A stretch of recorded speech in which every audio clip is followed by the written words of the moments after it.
ಆನೇಕಲ್ ತಾಲೂಕಿನ ಹಾರಗದ್ದಿಯ ಶ್ರೀ ರಾಜರಾಜೇಶ್ವರಿ ದೇವಾಲಯದಲ್ಲಿ ಆಷಾಢ ಮಾಸದ ಕಡೆ ಶುಕ್ರವಾರದ ಪ್ರಯುಕ್ತ ದೇವಿಗೆ ವಿಶೇಷ ಅಲಂಕಾರ ಮತ್ತು ದೇವಾಲಯದಲ್ಲಿ ಚಂಡಿಕಾ ಹೋಮವನ್ನು ಆಯೋಜಿಸಲಾಗಿತ್ತು. ಸುತ್ತಮುತ್ತಲ ಗ್ರಾಮಗಳ ನೂರಾರು ಮಂದಿ ಭಕ್ತರು ಧಾರ್ಮಿಕ ಕಾರ್ಯದಲ್ಲಿ ಪಾಲ್ಗೊಂಡು ದೇವಿಯ ದರ್ಶನ ಪಡೆದರು. ದೇವಾಲಯದ ಧರ್ಮದರ್ಶಿ ಶಿವಕುಮಾರ್ ಸ್ವಾಮೀಜಿ ಧಾರ್ಮಿಕ ಕಾರ್ಯಗಳ ನೇತೃತ್ವವನ್ನು ವಹಿಸಿದ್ದರು. ಆಷಾಢ ಮಾಸದಲ್ಲಿ ದೇವಿಯ ಆರಾಧನೆಯಿಂದ ಒಳ್ಳೆಯದಾಗುತ್ತದೆ ಎಂಬ ಭಾವನೆ ಇದೆ.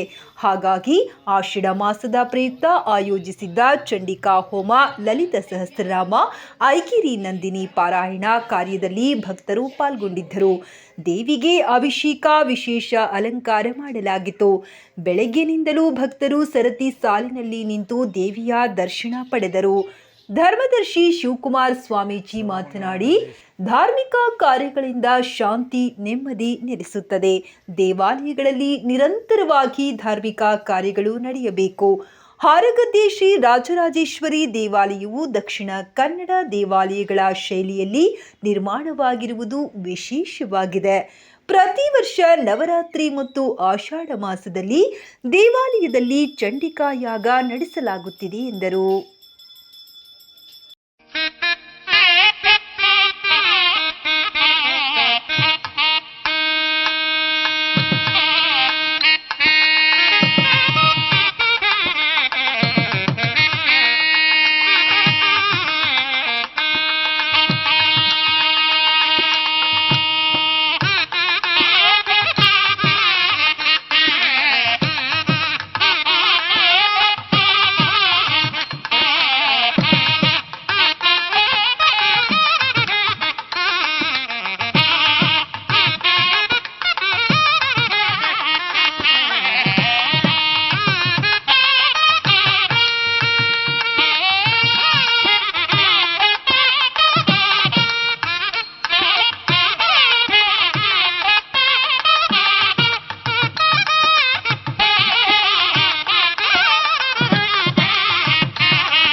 ಸರ್ವಮಂಗಳಮಾಂಗಲ್ಯೆ ಶಿವೆ ಸರ್ವಾರ್ಥ ಸಾಧಕೆ ಶರಣ್ಯೆ ತ್ರ್ಯಂಬಕೆ ಗೌರಿ ನಾರಾಯಣಿ ನಮೋಸ್ತುತೆ.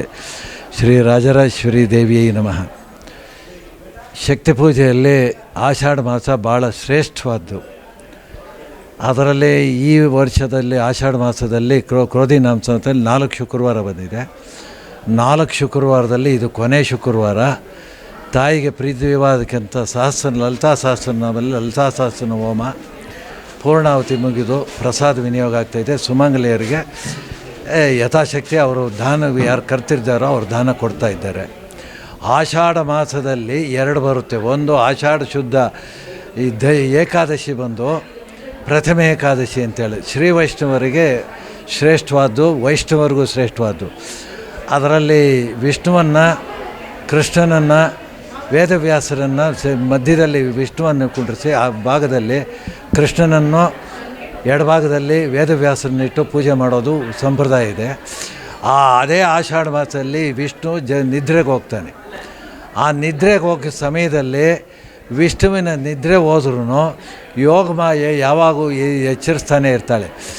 ಯೋಗಮಾಯೆ ಇರೋದರಿಂದ ವಿಷ್ಣು ಮತ್ತೆ ತಿರ್ಗ ಏನಾಗ್ತಾನೆ, ಸಂಕ್ರಾಂತಿ ಹಬ್ಬದ ಹಿಂದೆ ಬರ್ತಕ್ಕಂಥ ಇದರಲ್ಲಿ ಏಕಾದಶಿಯಲ್ಲಿ, ಪುಷ್ಯಮಾಸದ ಏಕಾದಶಿಯಲ್ಲಿ ಅವನು ಬಹಿರ್ಮುಖನಾಗ್ತಾನೆ ಅನ್ನೋದು ಇದು ಪುರಾಣಗಳ ನಂಬಿಕೆ. ಆದರೆ ಶಾಕ್ತ ಪುರಾಣದಲ್ಲಿ ಶಾಕ್ತೇಯರು ಏನು ಮಾಡ್ತಾರೆ, ಆಷಾಢ ಮಾಸದಲ್ಲಿ ವಿಶೇಷವಾಗಿ ದೇವಿಯನ್ನು 4 ಶುಕ್ರವಾರ ಪೂಜೆ ಮಾಡ್ತಾರೆ. ಆ ಪೂಜೆ ಮಾಡಿದಾಗ, ಆಷಾಢ ಮಾಸದಲ್ಲಿ ಪೂಜೆ ಮಾಡಿದಾಗ ವಿಷ್ಣುವಿಗಾಗಲಿ ಶ್ರೇಷ್ಠವಾದ್ದು. ಆದರೆ ತಾಯಿಗೆ ಪೂಜೆ ಮಾಡಿದಾಗ 1 2 ಆಗಿ 2 4 ಆಗಿ ಇಮ್ಮಡಿ ಆಗ್ತೈತೆ. ಆದ್ದರಿಂದ ಆಷಾಢ ಮಾಸ ಶ್ರೇಷ್ಠವಾದದ್ದು. ಆಷಾಢ ಶುದ್ಧ ಪೌರ್ಣಮಿಯಿಂದ ಕಾರ್ತಿಕ ಶುದ್ಧ ಪೌರ್ಣಮಿವರೆಗೂ ಯತಿಗಳು, ಸನ್ಯಾಸಿಗಳು ಚಾತುರ್ಮಾಸ ವ್ರತವನ್ನು ಮಾಡ್ತಾರೆ. ಆ ಸಮಯದಲ್ಲಿ ಮಾಡೋದ್ರಿಂದ 1 ಪೂಜೆ ಮಾಡೋದು 10 ಪೂಜೆ ಆಗುತ್ತೆ. ಅದೇ ರೀತಿಯಲ್ಲಿ ಆಷಾಢ ಮಾಸದಲ್ಲಿ ಪ್ರಕೃತದಲ್ಲಿ ಶುಕ್ರವಾರ ಪೂಜೆ ಮಾಡಿದಾಗ ಆ ಸಮಯದಲ್ಲಿ ಏನೇ ನಡೆದಾಗ ಕೈಂಕರ್ಯಗಳು ನಡೆದರೆ 1 10 ಆಗಿ 10 100 ಆಗುತ್ತೆ. ಅದರಿಂದ ದೇವಿ ಇದಕ್ಕೆ ಭಾಳ ಶ್ರೇಷ್ಠವಾದ್ದು ಇದು ನಡೆಯುತ್ತೆ. ಇನ್ನೇನಾದ್ರು ಕೇಳೋದಿದೆ. ವಿಶೇಷ ಹೋಮ ತಾಯಿ ಅನುಗ್ರಹ ತಾಯಿ ಮುಂದಿನಲ್ಲಿ ನಡೀತಾ ಇದೆ. ನಾನು ಬರೀ ಕೇವಲ ಮಧ್ಯವರ್ತಿ ಅಷ್ಟೇ. ತಾಯಿ ಮಧ್ಯದಲ್ಲಿ ತಾಯಿ ಹೆಂಗೆ ಹೇಳ್ತಾರೋ ಹಂಗೆ ಮಾಡಿಕೊಂಡು ಮಧ್ಯವರ್ತಿಯಾಗಿ ನಾನು ವರ್ತನೆ ಮಾಡ್ತಾಯಿದ್ದೀನಿ. 3 ಶುಕ್ರವಾರಗಳು ಸಾಧಾರಣ ಜನರು, ಇದು ಕೊನೆಯ ಶುಕ್ರವಾರದಲ್ಲಿ ಕಾರ್ಯಕರ್ತರು ಧಾರಾಳವಾಗಿ ಮಾಡಿಸಿದ್ರು ಪೂಜೆಯನ್ನು. ಅದೇ ರೀತಿಯಲ್ಲಿ ಜನ ವಿಶೇಷವಾಗಿ ಬಂದು ಹೋಗ್ತಾ ಇದ್ದಾರೆ. ಸುಮಂಗಲಿಯರಿಗೆಲ್ಲ ಇದು ನಡೀತೈತೆ. ಏನು ಅರಿಶಿನ ಕುಂಕುಮ ಕೊಟ್ಟು ಅವರಿಗೆ ಬಳೆ ಮತ್ತು ಇದನ್ನು ಬಟ್ಟೆಯನ್ನು ಕೊಡ್ತಾರೆ. ಬಟ್ಟೆ ಅಂದರೆ ಕಣದ ಬಟ್ಟೆ ಅಂತ ಹೇಳ್ತಾರೆ. ಅದನ್ನು ರವಿಕೆ ಬಟ್ಟೆಯನ್ನು ಕೊಟ್ಟು ಕಳಿಸ್ತಾರೆ. ಅದರಿಂದ ತಾಯಿ ಸಂಪ್ರೀತಳಾಗ್ತಾಳೆ. ಇಷ್ಟು ಜನ ಬಂದಿರೋವಾಗ ಇದೆ ಪ್ರಕೃತಿ ದೇವಿ ಬಂದು ಪ್ರಕೃತಿ ಏನಾಗಿದೆ, ತಾಯಿ ಹೆಣ್ಣು ಮಕ್ಕಳಲ್ಲಿದೆ. ಆ ಹೆಣ್ಣು ಮಕ್ಕಳಲ್ಲಿ ಏನಾಗುತ್ತೆ, ಅವರು ಸಂತೃಪ್ತರಾದರೆ ಜಗತ್ತು ಸಂತೃಪ್ತಿ ಆದಂಗೆ. ಹೆಣ್ಣು ಮಕ್ಕಳಿಗೇನು ಅಂತ ಹೇಳಿದ್ರೆ ಪ್ರಕೃತಿ ರೂಪವನ್ನು ಬಂದಿರೋದ್ರಿಂದ ಹೆಣ್ಣು ಮಕ್ಕಳಿಗೆ ವಿಶೇಷವಾದ ಪೂಜೆಯನ್ನು ಮಾಡ್ತಾರೆ. ಇನ್ನೂ ಶಾಕ್ತ ಸಂಪ್ರದಾಯದಲ್ಲಿ 2 ಪೂಜೆ ಇದೆ. ಏನು 2 ಇದೆ. ಒಂದು ಅದನ್ನು ವ್ಯಕ್ತವಾದ ಪೂಜೆ, ಅವ್ಯಕ್ತವಾದ ಪೂಜೆ ಇರ್ತೈತೆ. ವ್ಯಕ್ತ ಪೂಜೆಯಲ್ಲಿ ಸುವಾಸಿನಿಯರು, ಆಮೇಲೆ ಕೌಮಾರಿ ಪೂಜೆ, ಸುವಾಸಿನಿಗೆ ಪೂಜೆ ಮಾಡೋದು ಶಾಸ್ತ್ರದಲ್ಲಿ ಬಂದಿದೆ. ಅದನ್ನು ಮಾಡೋದ್ರಿಂದ ತಾಯಿ ಸಂಪ್ರೀತಳಾತಾಳೆ ಅನ್ನೋದು ಒಂದು ಶಾಕ್ತ ಸಂಪ್ರದಾಯದ ಆಗಮಗಳಲ್ಲಿ ಶಾಕ್ತ ಇರ್ತಕ್ಕಂಥ ವಿಶೇಷವಾದ ತಂತ್ರಗಳಲ್ಲಿ ಹೇಳಿದೆ. ಮತ್ತೊಂದು ಉಕ್ತವಾದ್ದಲ್ಲ, ಅದು ರಹಸ್ಯವಾಗಿ ಮಾಡ್ಕೊಳ್ತಾರೆ. ಅದು ಸದಾಚಾರದಲ್ಲಿ ಉಕ್ತ ಇಲ್ಲ ಅಂತ ಶಂಕರಾಚಾರ್ಯರು ಕೌಲಮಾರ್ಗ ಪ್ರವರ್ತಿಕ ನಮಃ ಅದನ್ನು ನಿಷಿದ್ಧ ಮಾಡಿದ್ದಾರೆ. ಅದು ಇಲ್ಲಿ ಉಕ್ತವಾದ್ದಲ್ಲ. ತಾಯಿ ಪೂಜೆ ಮಾಡೋದು ಶ್ರೇಷ್ಠವಾದ್ದು, ಜ್ಯೇಷ್ಠವಾದ್ದು. ಅದರಲ್ಲಿ ಎಲ್ಲ ಅಭಿಷ್ಟಗಳು ನೆರವೇರುತ್ತೆ. ಮಾಸದಲ್ಲಿ ಮತ್ತು ನವರಾತ್ರಿಯಲ್ಲಿ ವಿಶೇಷವಾಗಿ ಪೂಜೆಗಳನ್ನ ನಡೆಸ್ತಾ ಇರ್ತೀವಿ. ಶ್ರಾವಣ ಮಾಸದಲ್ಲೂ ಈಗ ಮಾಡ್ತಾ ಇದ್ದೀವಿ.